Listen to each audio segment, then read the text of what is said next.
Picture this. Two guys talking about true crime, Weird mysteries. horror stories, But the conversation is light. and mostly funny. and sometimes naughty. This is Scriptsalog. A Spotify exclusive. I'm Gideon. And I'm Glenn, and we're serving huge portions of horror and true crime twice a week. We'll make sure your cravings are satisfied. And you'll be begging for more. Char. Check us out. This is Scriptsalog, available exclusively on Spotify. Hi, this episode is not suitable for everyone. Parental guidance is advised. We are Bunk Collective.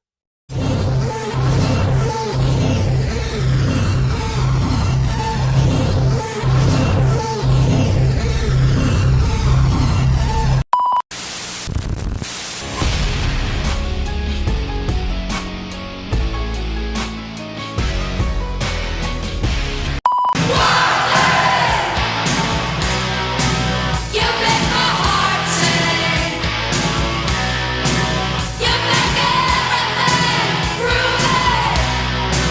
Come on, wild thing. Welcome to your Unfiltered Wrestling Podcast. And this is the MTV Show Podcast, a wrestling podcast.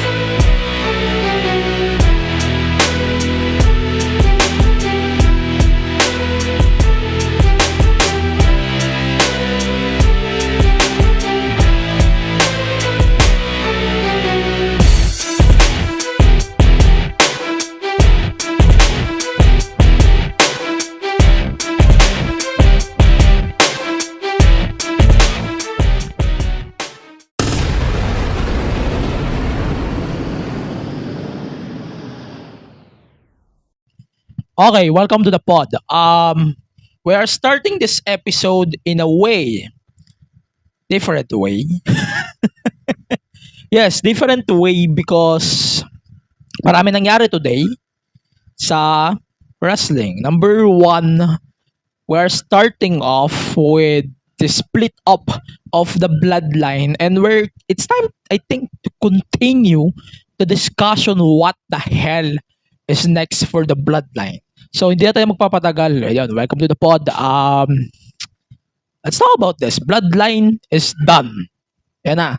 The Bloodline is now officially done. Jimmy and Jey officially left the Bloodline.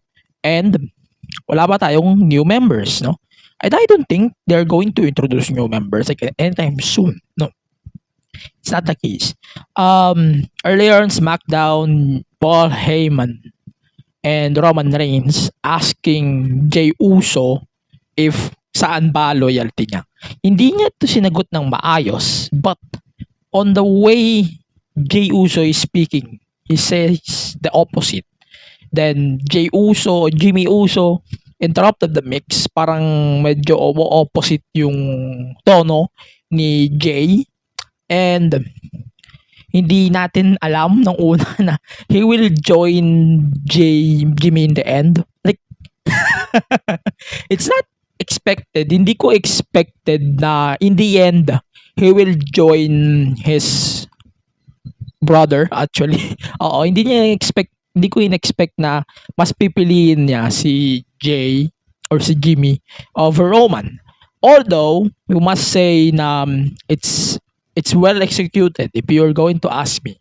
Like, Jimmy Uso turned on Roman during Night of Champions, and then yung final turn is ito na nga actually, na Roman is not the one who was chosen by Jey Uso, bisaya na naman ako, na hindi siya pinili ni Jey, no? Then ito na, they kicked Roman in the face not once but twice, not only thrice. I think it's thrice, 3 times kicks. Then ito si Solo. Ayan, feeling ko safe pa si Solo dito eh. We can't discuss what's next per Solo for now. I'm going to say this right now in the mic. Let's connect the dots. Sinabi ko 2 weeks, 3 episodes ago, we might get Solo versus Roman for the undisputed title at WrestleMania, or in any way, maybe WrestleMania, maybe mas maaga, but the early forecast ko is maybe WrestleMania. Kasi it fits eh. Yan, yung mga fans naman dyan, sabihin niya naman, mas gusto namin si Cody, mas gusto namin si Cody eh. It's not the case right now. Like, shut the fuck up. Okay? So, to simplify what the hell I'm saying last week or the past few weeks, we want a four-way at SummerSlam. The SummerSlam match should be a four-way instead of a singles match between Roman and Jimmy. Whatever, kung sino man magkakalabanan niya sa Usos. It's not the case. I don't want that to happen. In my point of view, it should be a four-way kasi hindi lang isa, hindi lang dalawa, hindi lang tatlo ang tumatakbo sa utak ni Roman. So what in the blue hell, ba't tayo magkakaroon ng singles match lang if we can have a four-way? Right? So, down the road, maybe mapag-isipan ng WWE, they should book a four-way rather than a one-on-one. But like, why we have to book a one-on-one? Diba? Oh, the case in point, feeling natin, hindi magde-defend si Roman towards Money in the Bank. Let's say that. Mas may chance pa nga na hindi talaga siya mag-defend eh. Mas may linaw pa sa atin na mag-appear lang siya. Then, magti-team up sila like Solo and Roman versus Jey and Jimmy, the Usos. Mas malinaw yon. But for Money in the Bank, for SummerSlam, mas malinaw na yung possibility that we have this four-way at SummerSlam. Like, anong pipigil sa inyo para magka four-way for SummerSlam? Like, Cody doesn't deserve a title shot at all. Like, it's time to settle the feud muna between Cody and Brock bago natin tarantaduhin ulit si Cody dito. We don't need Cody and Brock for now sa picture, no? Hindi natin kailangan for now si Cody na nagsa-side quest. Mamaya pag-usapan natin yan yung side quest niya down the line. Then, we don't think na he needs it eh. We don't think na the more Roman actually needs, the more Roman greeds, the more chances of Roman losing. No? Actually nga, ito yun eh, may scale ako right now na if someone is going to be cashed in by whoever wins the Money in the Bank, of course, set pa rin ng malaki. Set with 50%. Then Roman, meron akong at least 20%. Gunter, at least 5% lang. Then Theory, the rest. Ayan ang forecast ko. Kung sino man yung makakash inan. Of course, it's still Seth. Kasi si Seth doesn't need to be a world champion. At least for a year. Hindi eh. It's not the case. Like, kung ito for example, if it's LA Knight, if it's whoever wins the Money in the Bank, LA Knight kasi ang hula ko. First view pa lang. Pero, I don't think it's LA Knight. I want Damian Priest to win rather than LA Knight. Kasi mas kailangan ni Priest yun. Not only as a character, kundi as a execution eh. Pero pwede din naman. Let's say, si Finn Balor, he can screw Priest out of the picture, then GD McDonough, maybe a reintroduction of Judgment Day. Siguro doon na. Pero, nandun pa rin tayo sa part na dapat si LA talaga. Yung manalo. However, na makakash inan ni LA, let's say Seth Rollins has the higher chance na makash inan. Roman is not. Pero, if Roman loses the title, then what's next for the storyline? Wala na siyang sense. Kaya, ang dumarating sa atin ngayon, hindi kailangan ni Roman makash inan. Kasi, why? At all, bakit? Medyo kine-question natin yung logic na, bakit kailangan ni Roman matalo? Tapos, doon matutuloy yung feud niya versus the Bloodline. Yan labo ng logic. Para sa akin lang I don't think Roman needs to lose the title for now. At least for everyone I don't think Roman needs to lose the title on everyone? Hindi eh. Yes, the forecast ito. Magre-remain to yung forecast ko. The Money in the Bank match, it will be a tag match. Wala akong pakialam dyan. Hindi yun ang ano natin. Whoever wins this, siya yung mag-gain ng momentum papuntang SummerSlam. Yun lang yun. Then SummerSlam itself, it's going to be maybe a 4-way. Yun eh. Maybe magkaroon siya ng shot for the undisputed title. Yun. Saka natin pag-usapan whoever wins the WWE title. O sino man yung mananalo doon. Pero it's very given na it's Roman. Mas obvious kasi pag-usapan na. Sino ba dapat yung manalo ng Money in the Bank? Neck nyo. It should be Roman at this point. Pero, logical na natin na is Jey Uso needs to be a world champion? No. If kailangan ba ni Jey to become a world champion? No. Is Solo ready to become a world champion? Not yet. Not yet. I would say not yet. Kasi darating tayo dyan. WrestleMania, matagal pa ang WrestleMania. So, we don't need Solo on the shadow right now. At least, after nitong Bloodline, siguro saka na natin i-discuss yung possible win ni Roman towards his Royal Rumble win. Diba?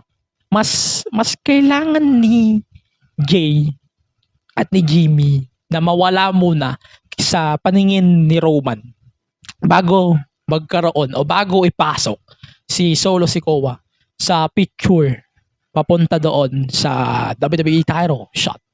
Like, why we're giving title shots to everyone except for all of them, all 3 members of the Bloodline? Like, why? Like, why? Why in the blue hell WWE is not giving title shots to all of them? Mas kailangan niya ng 3 yun eh. Diba? Mas logical siya. Give those 3 title shots.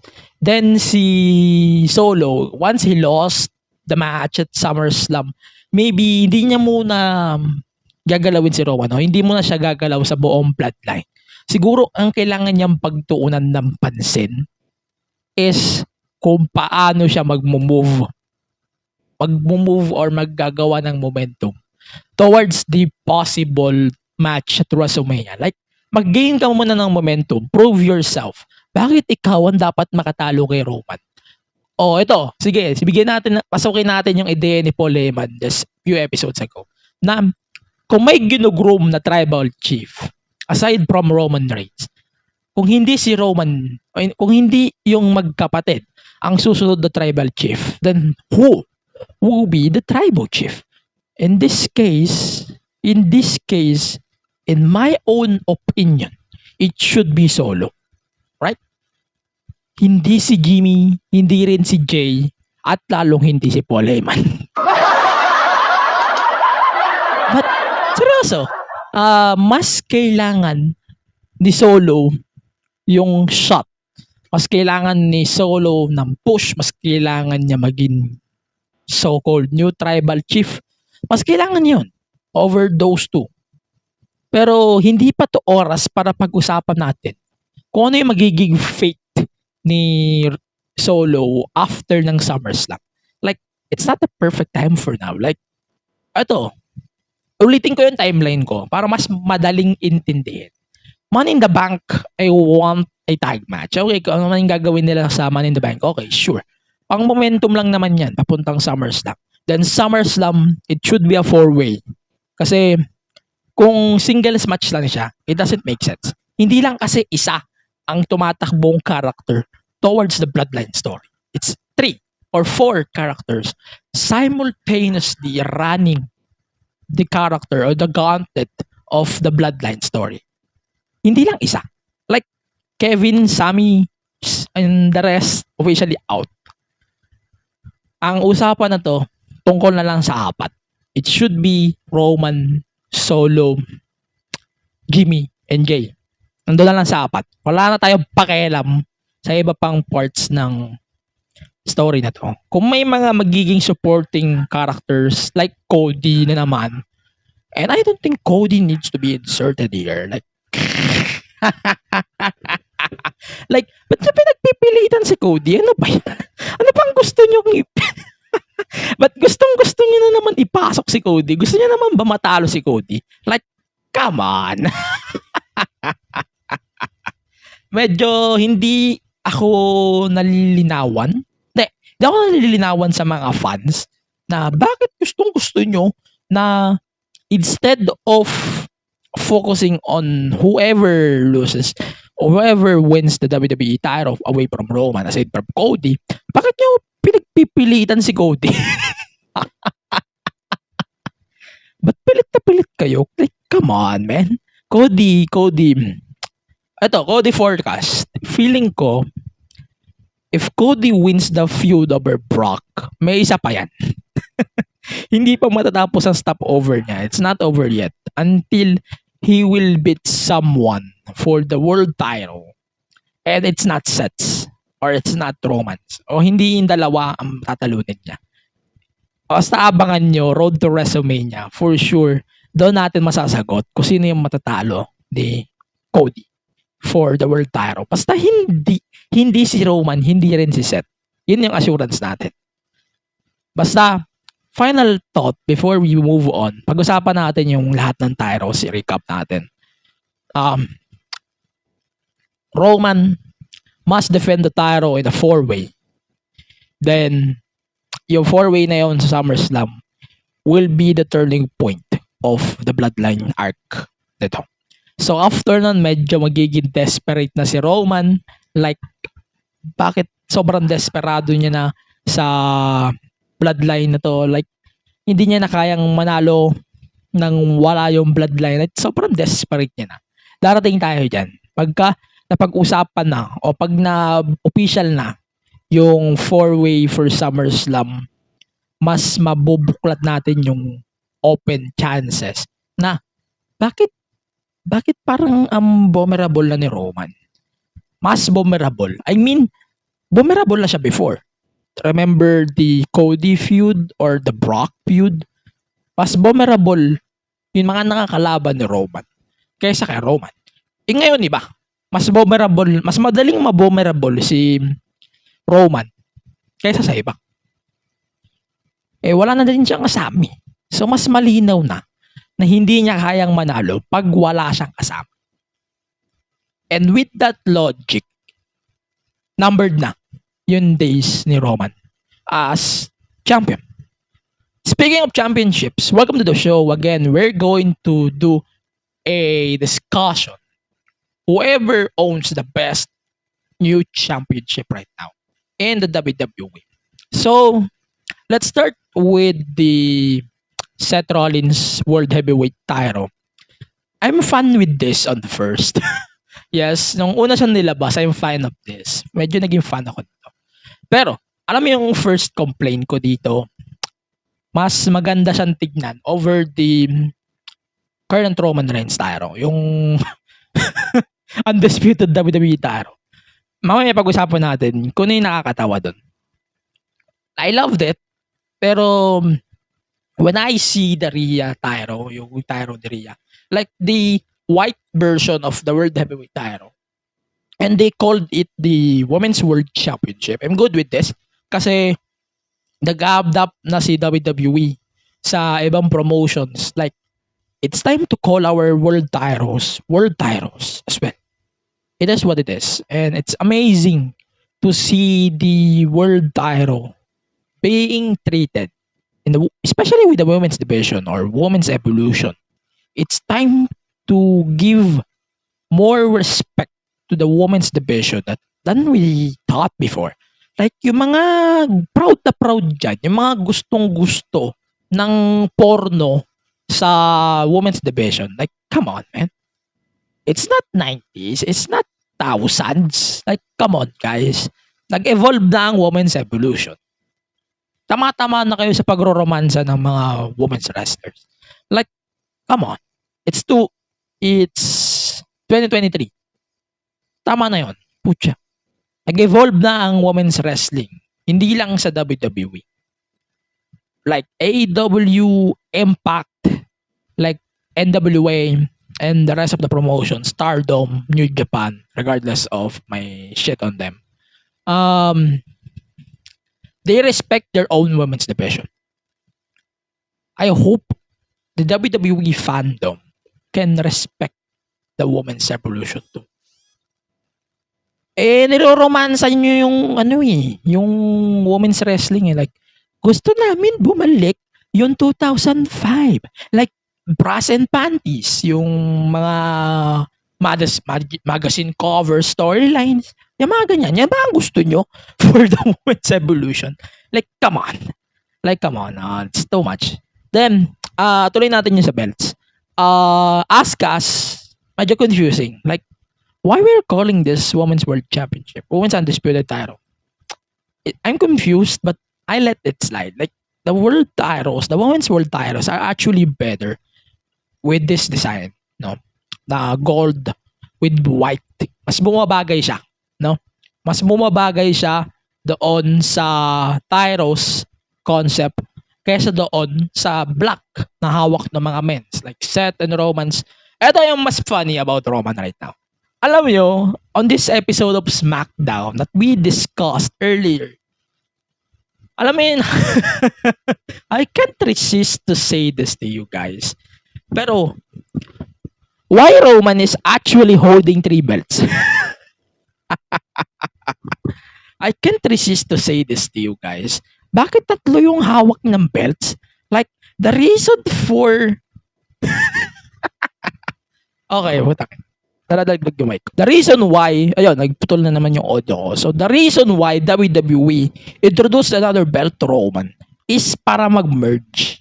According kasi sa mga report from Fightful o sa mga PW Insider, finreeze ng WWE yung record ng WWE Championship. Parang mas nire-refer nila yung reign ni Roman doon sa Universal. Parang minag-mix nila. Ganyan ba? Ganun ba yung parang pag-present nila sa title run nito ni Roman? Then, they introduced a new belt kasi parang i-merge din formally yung WWE at Universal title.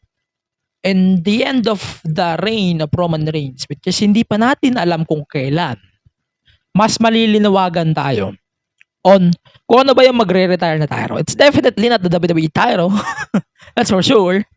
And like, we're waiting for days on that. Like, ilang araw na lang inaantay natin sa pag-change na to ng history ulit ng belt na to ni Roman. And anything can happen at this point, but not anytime soon. No?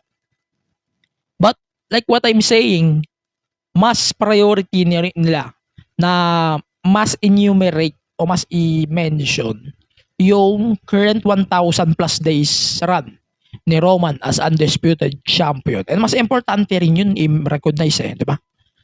Pero, alahanin din sana ng fans na hindi lang isa ang pinoprotektahan na title run, kundi 3. Actually, it's 3.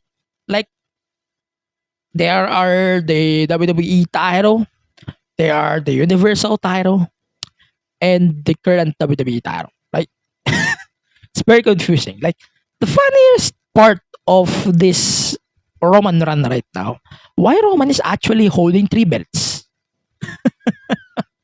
Like, the reason for the new belt is para hindi na dalawa yung hawakan belts ni Roman, kundi isa na lang. Then, pumapasok na tayo sa logic na, parang gusto lang ni Roman mag-flex. Oo, parang ganun yung logic na parang gusto ni Roman mag-flex. But okay, sige. Pagbigyan na natin. Ang inaabangan na lang natin, paano ba dapat natin i-differentiate yung mga titles na to? Sige. Madali lang. Actually, madali lang siya i-recognize. O madali lang siya i-differentiate. Tingnan mo sino yung nahawak. Doon pa lang alam mo na. 'Di ba? Doon pa lang alam mo na kung yung nire-refers mo na championship.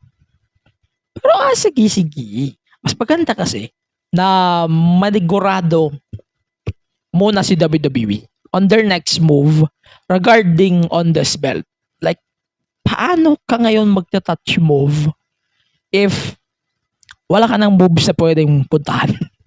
Diba? Roman Reigns is not losing his championship anytime soon. And with Seth Rollins being the world champion, mas safe siya ngayon sa mga cash-ins o sa mga mas vulnerable siya kumpara kay Roman. Pero we don't treat that belt as consolation prize, hindi. Mas nire-refer lang natin siya as secondary title, no? Iba kasi ang consolation prize sa secondary belt. Iba 'yon. Pero putang ina, I hope na tanggalin na muna nila sa scenario yung dalawang belts ni Roman. Like, we don't need the belts anymore. Ano pang saysay ng pag-unify niyan in kayfabe? Ano pang saysay niyan na unify siya in kayfabe na Roman is no longer WWE champion? Like, ano pa? Ano pang ano pang kailangan i-sense dito ng WWE for that? With that reasoning or with that note, we have to take our first break. We're going to continue with our WWE talk. And papunta na rin tayo sa NXT talk natin. As we talk about the preview of NXT Gold Rush. Then, ayun na nga, pag-usapan na natin yung iba pang updates from WWE. Then, on our third half, pag-usapan natin yung Dynamite, yung Rampage, at saka yung possible new show ng AEW, itong new show nila. Bukas na to actually. It's AEW Collision. Kung ano yung magiging first impression natin, kung ano ba yung parang magiging presentation na gusto natin makuha, doon natin madi-discuss on that portion. But for now, we're going to take a short break. Let's check our bunkmates on Bunk Collective. Hey everyone, this is Mo Twister, and you're listening to the Kingdom Podcast with the voice DJ Yuki. That was the OG, Mo Twister, promoting this podcast. If you like Korean pop culture, or know someone who does, then get into it, and visit our Facebook, Twitter and Instagram pages at the Kingdom Pod PH. We're proud to tell you that this is one of the premier shows to go to for your weekly dose of K-pop. So drop everything and listen to the Kingdom Podcast. Available in all your podcast streaming platforms. Join us! Sales, profit, and engagement na naman ang usapan. Hey guys, Matt and Lance here. Corporate guys rin kami at pagod na rin kami sa ganyang usapang office. Ibahin naman natin ang mga kausap natin. Listen to guests from careers beyond the corporate scene with the Project Offbeat Career Podcast. Imagine talking to historians, gamers, teachers, and the like on how they live differently and succeed in their unconventional careers. Baka sakali, ito naman ang sign to pursue your passions. Kita-kits sa Spotify, Apple Podcast, and YouTube.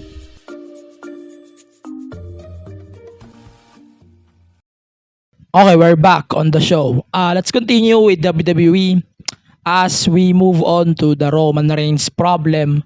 Let's continue with Cody, no? So si Cody, meron siya mga sidelines right now or side quests.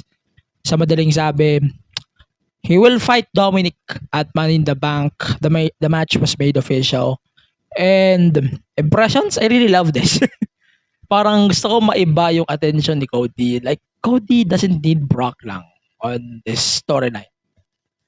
Kasi at least, nare-refresh pati yung story na to ni Cody right now. Na he doesn't need the title, but he needs storyline na sa tingin natin masusundan ng fans. Si Dom, in the other hand, parang mas nai-impress na ako kay Dom. Like, Dom is just amazing right now. She doesn't need Rhea at this point. No? She doesn't need her. It's just bonus. But I don't think we need Rhea more on TV with Dom. I don't think so. Parang mas dumarating pa ako sa point na, I don't think we need Rhea on Dom's side anymore when it comes to this kind of stories na featured si Dom, hindi si Rhea. Like, come on. Let's focus on your own shit, man.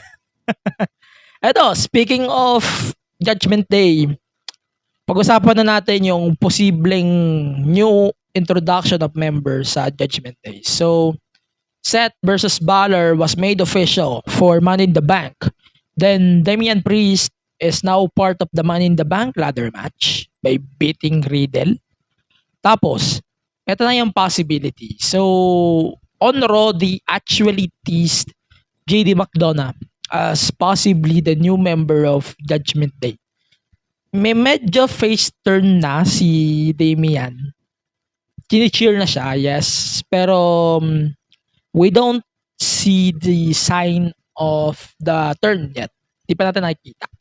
Pero over na siya. Over na si Damian sa crowd. Like, Damian is just over as hell. We cannot wait to see when Judgment Day will actually turn on at least Damian Priest.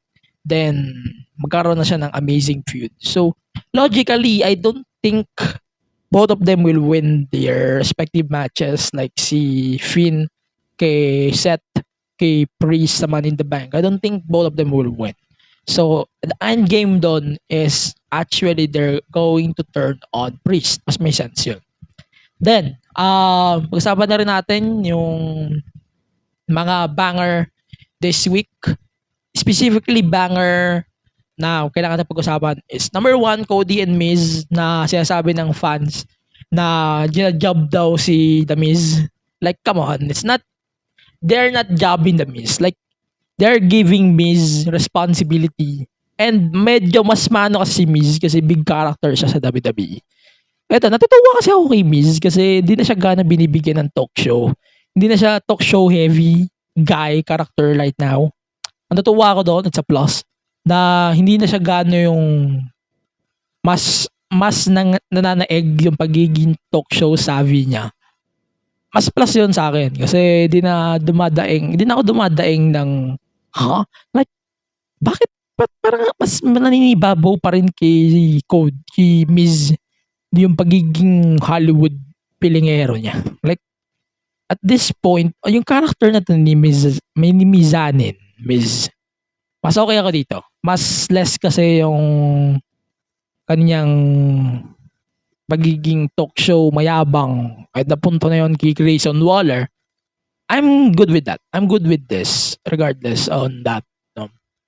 Pero I hope Miz can catch back when it comes to NXT Miz will be a great move. I swear. Moving Miz to NXT. Imagine Miz versus Braun. That will be great, man. Like, I cannot wait at this point. Like, Miz, isa lang yung si Miz sa NXT. That will be amazing to me. No? And like, technically, para siyang comeback tour ni Miz na meron din siyang NXT run ulit. That will be amazing to me. Oo. Then, tuloy natin with our isa pang match na kailangan nyo panoorin easily. Sami Zayn, Kevin Owens, and Imperium. It's a tag match. Sequel siya nung nangyari last week na KO versus Gunther. But this time, it's a tag match. Mas maganda to. Panoorin nyo to. I'm not going to say anything anymore. Siguro panoorin nyo na lang siya. Mas kailangan kong sabihin na panoorin nyo. It's just amazing. You should watch it. And I cannot wait to see more happenings on them down the road. Maybe. Lalo na't may bago na ulit challengers ang champions or championships na KO and Sami. And tatago na lang natin sa pangalan Pretty Deadly. In 2 weeks sa SmackDown sa London. I cannot wait to see what's going to happen next for the tag team titles. Or down the road, tag team titles, tag team championships. Okay, so let's talk about NXT Gold Rush. Now, so NXT Gold Rush was introduced by Shawn Michaels. It's time to do our official preview of NXT Gold Rush. Actually, 2 na siya. Dalawang episode na Gold Rush siya yung i-held. So, it will take place next week and after that. No? Hindi natin alam kung bakit may ganitong NXT Gold Rush. I don't think it's a NBA kasi tapos ng NBA. No? So, hindi siya ganon. most likely. Pero feeling naman natin, darating tayo sa gano'n. No? Pero I don't think it's NBA thing. So, first match that we need to discuss on this week, on this thing, first we have to focus on the match that's heavily discussed or heavily advertised. Of course, madadagdagan pa itong matches. First, number 1 is the Seth Rollins versus Braun Breaker for the World Heavyweight title. Actually, si Seth, he accepted the challenge earlier this week with NXT. Ano siya ngayon? Workhorse siya ngayon. Opposite to Roman. Pero, okay. So, Seth definitely winning the match, obviously. But, this must be a heavy test for Braun Breaker. Lalo, malapit na rin siya i-main roster. Mukhang hinog na siya sa main roster. Ang kailangan na lang siguro ni Braun is more on experience against the top guys in the Fed right now. Then that will be amazing if WWE will be impressed on Braun Breaker down the road. Then next match is Dana Brooke versus Cora Jade. Dana is not free agent. Linawin natin.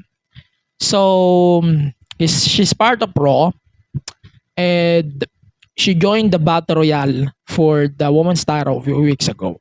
Then, mas naglilin ako kay Cora Jade dito. Definitely, obviously. Because they're building her too for a possible title match down the road. Then, next, it's a 3-way tag team match to determine the number 1 contender. So, Malik Blade, Edris Enofe versus Tank Ledger and Hank Walker versus Josh Briggs and Brooks Jensen. Personally, I want di ko feeling na mananalo tong malin man sa mga to sa Galos. Pero ang sure ako, feeling ko baka Josh Briggs and Brooks Jensen ulit yung maging number 1 contenders. Then finally the possible opener for the night 1 of Gold Rush. It's a singles match for the North American Championship. Wesley versus Tyler Bate with Mustafa Ali will serve as the special guest referee for the match. I don't think there's going to be a turn.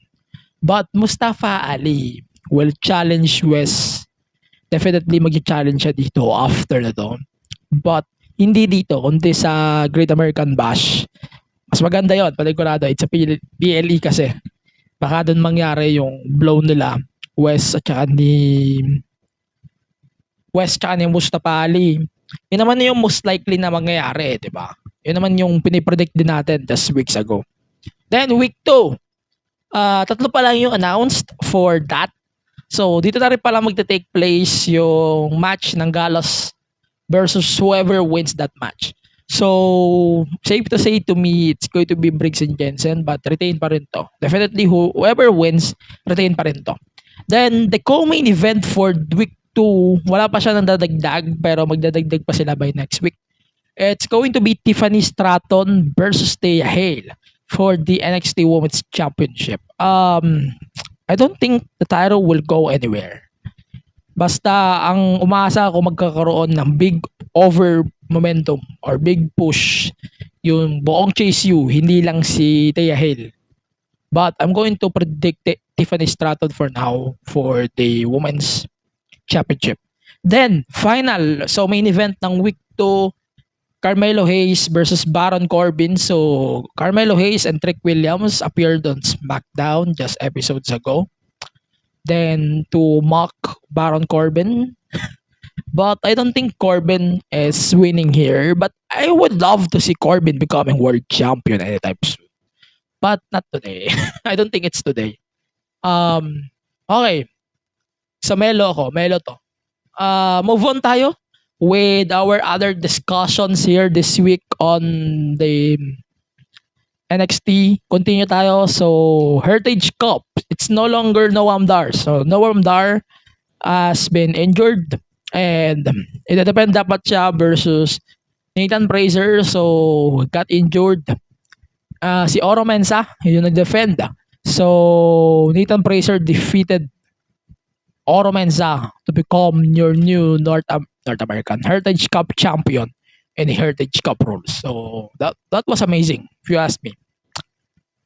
Then, ayan. So final thing before we go to our another commercial, pag-usapan nga natin yung Corbin versus Dragunov tsaka yung napapadalas na mga free agents sa NXT.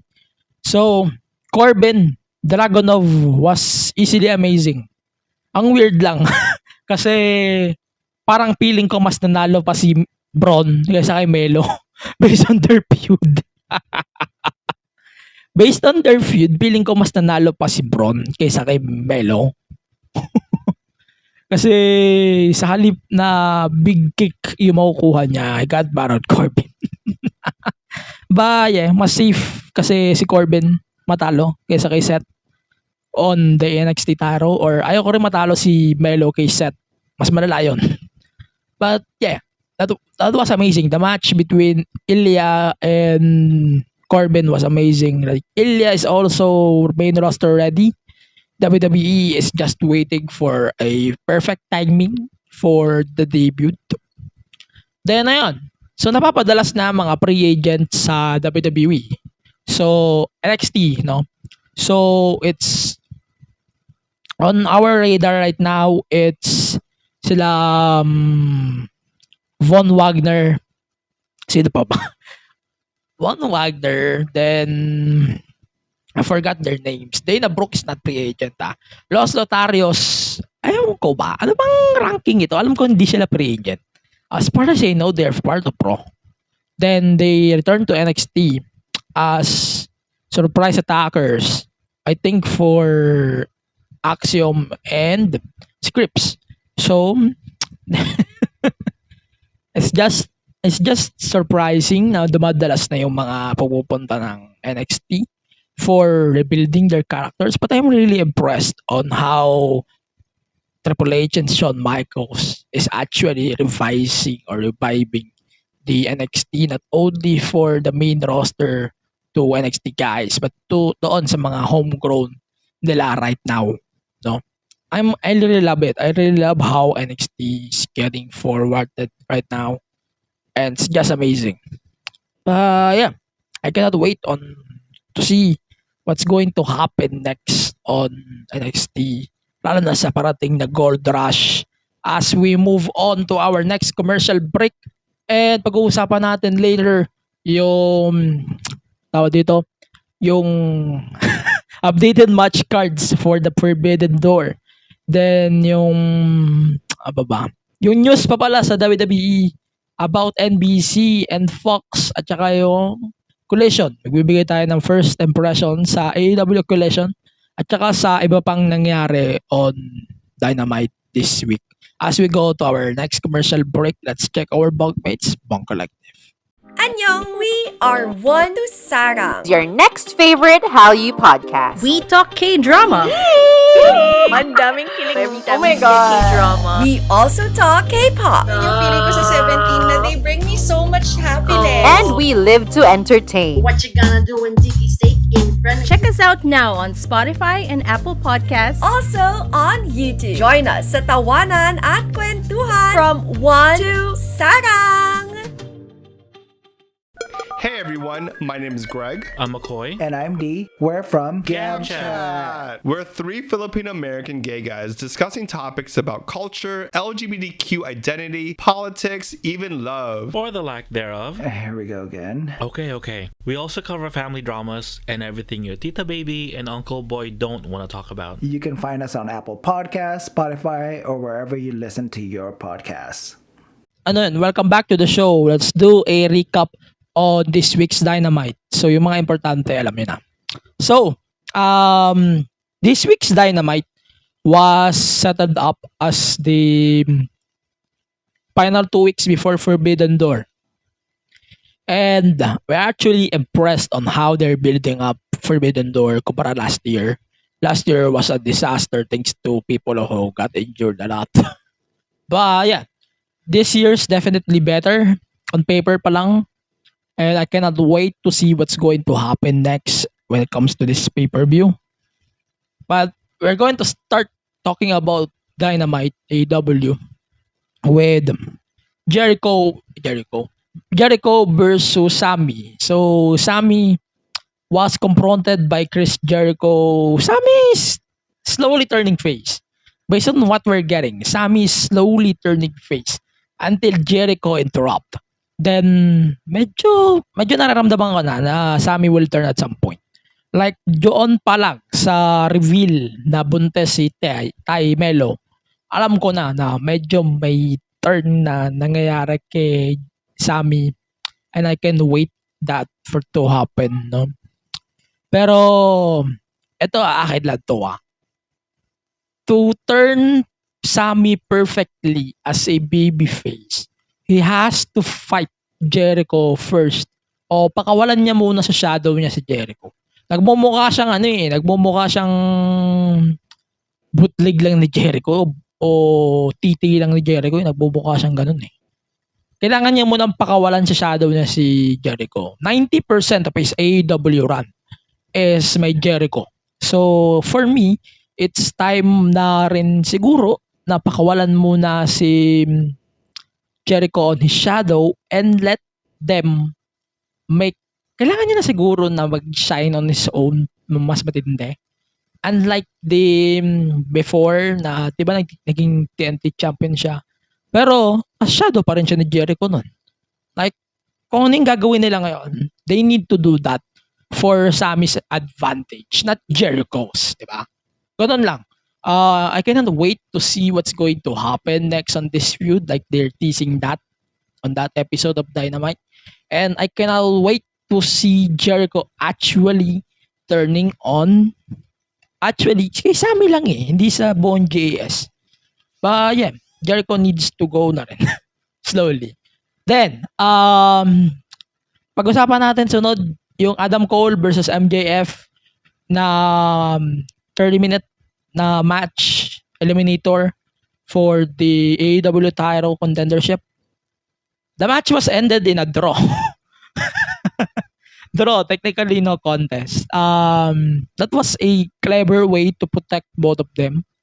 At the same time, medyo coward din. Advantage din yun ni MJF na draw din natapos.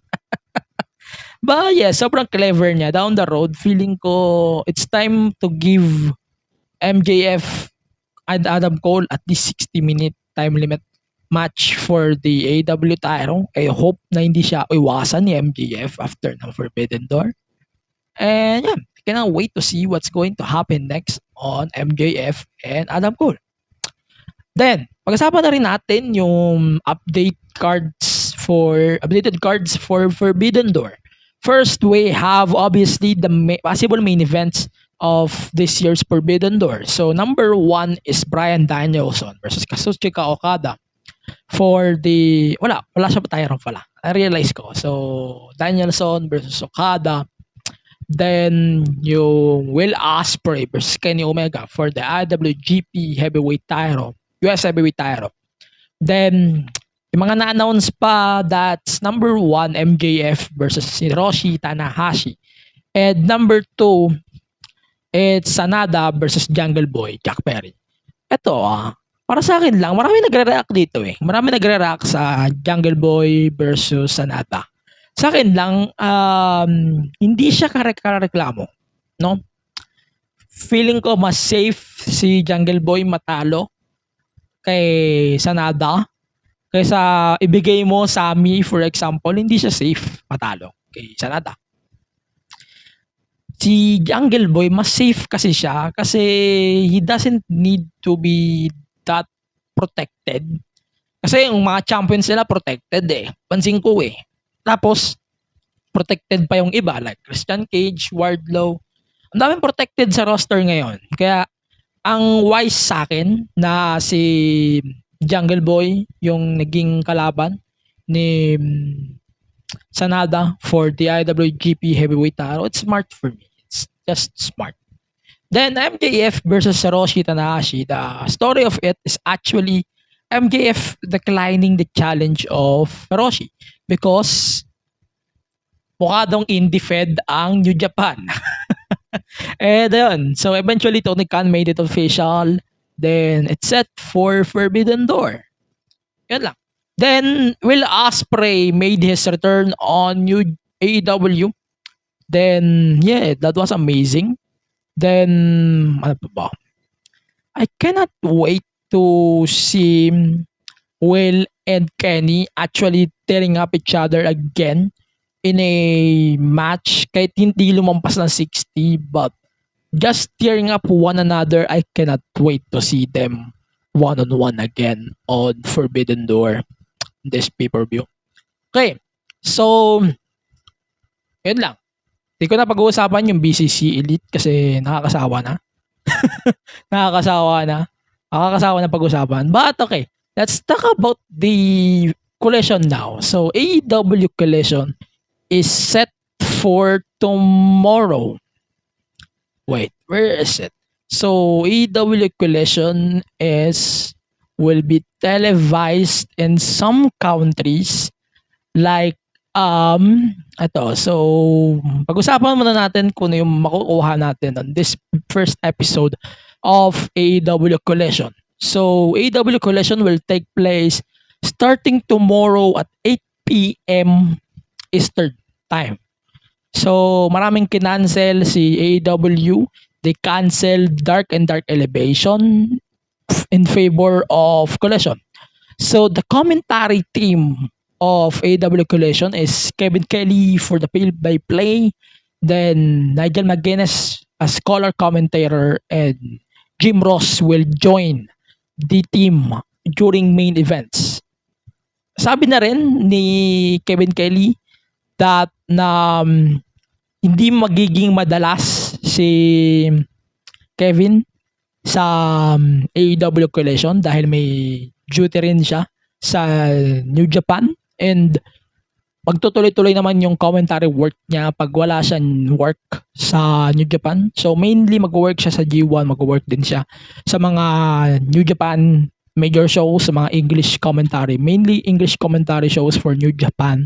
So may mag-fill in kay Kevin Kelly pag wala siya doon sa US for Collision.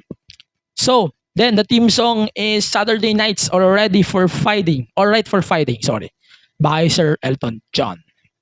The show duration is 120 minutes, at least 2 hours. And yeah.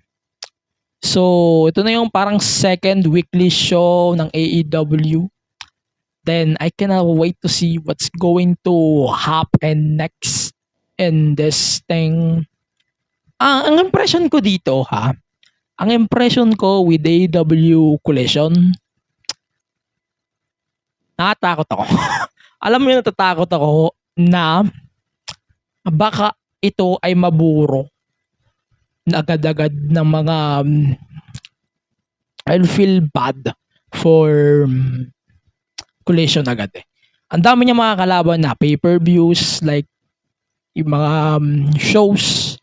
Dami masasagasa nito. Like, sa tingin ko magpa-flop to down the road, magpa-flop to.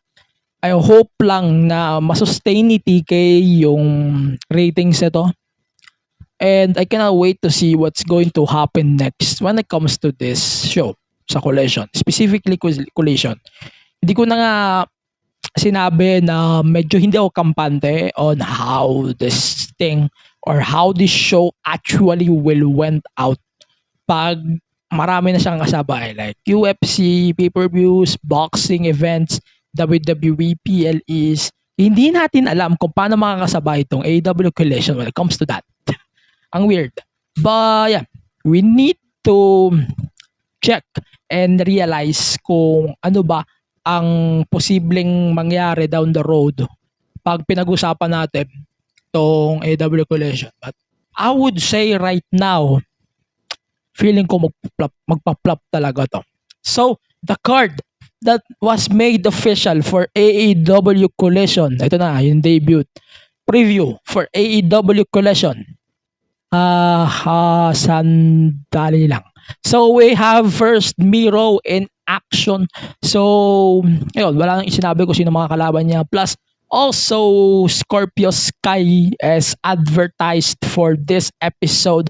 Definitely not only CM Punk Also, Thunder Rosa is not that advertised, but we're expecting her to return. Then, Andrade El Idolo versus Buddy Matthews of House of Black is set for this week's collision. Then a tag match between Willow Nightingale, the New Japan Strong Women's Champion, and Sky Blue versus the Outcasts. Then, ano pa ba? Yung Luchasaurus and Wardlow for the TNT Championship. Then, ano pa ba? So, finally, the main event, it's CMFTR versus Samoa Joe and Blackpool Bullet Club Gold. So, yun. May history to. So, medyo I'm still hoping for Kenta na mag-debut siya. Yes. We cannot wait to see this thing to happen actually. Obserbahan natin to. Siguro gagawa akong TikTok sa mga thoughts ko tomorrow for AEW Collision. And I cannot wait to see what's going to happen next on this episode ng AEW Collision.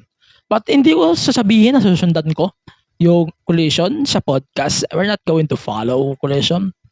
But siguro ang kailangan natin pagtuunan is makakasustain ba ang Collision for ratings? Hindi nang kailangan natin sagutin.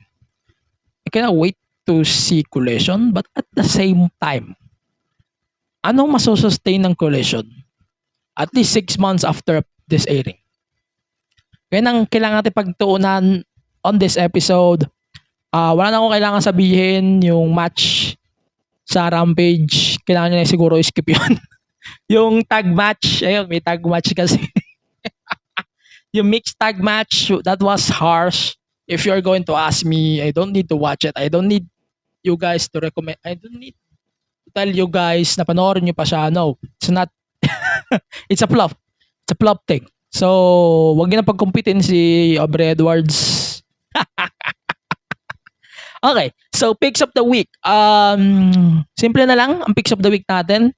So our superstar of the week is definitely Alex Shelley from Impact Wrestling as he won the Impact World Title from Steve Macklin. Woman of the week. I'm torn on this. But I choose si Masha Slamovich more kasi I really respect. Sobrang nabilib ako lalo sa kanya after nung match niya sa Against All Odds.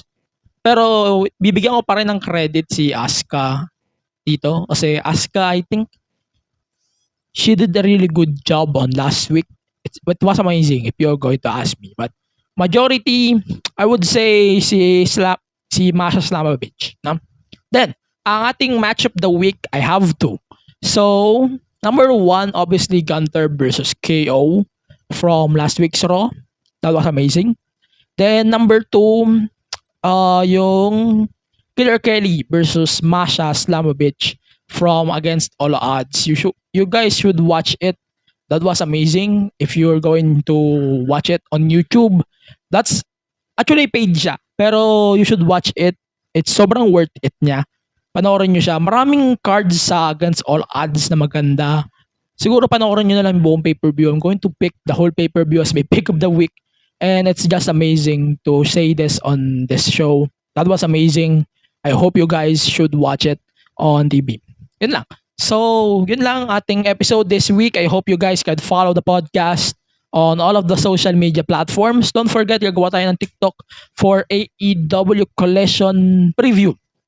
Preview, yung ating review siguro kinabukasan na Sunday or Monday. Then, ayun, follow nyo na lang lahat ng ating social media platforms at AG Penera on all of the social media platforms. Then, YouTube channel, obviously, youtube.com/@the-MTG-show-pod. You can now donate and support the podcast on Gank and Patreon, ganknow.com/the-MTG-show-pod and patreon.com/the-MTG Show Pod.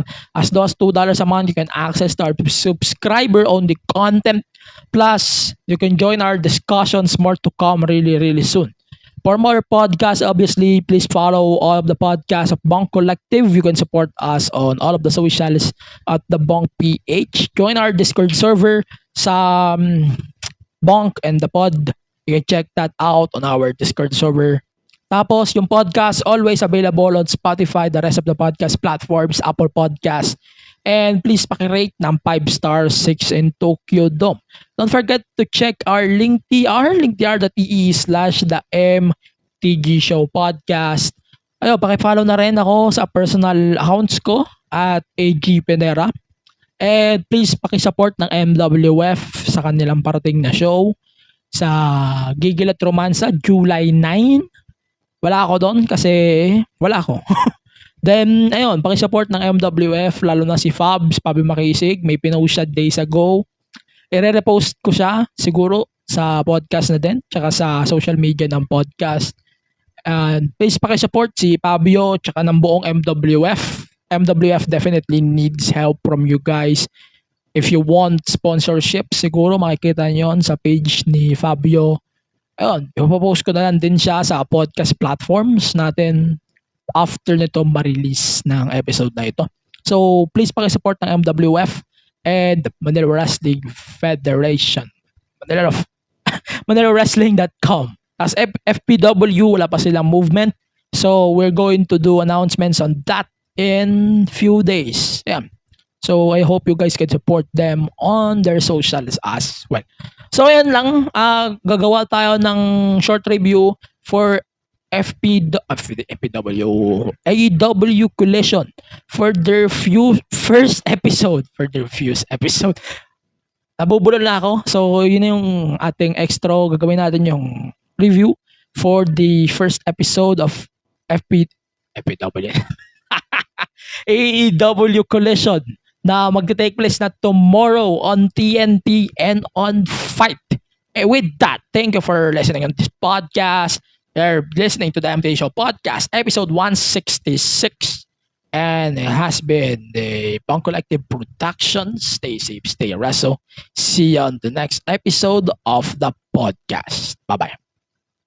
Please rate the podcast 5 stars 6 in Tokyo Dome on Spotify and Apple Podcasts. We are Bunk Collective.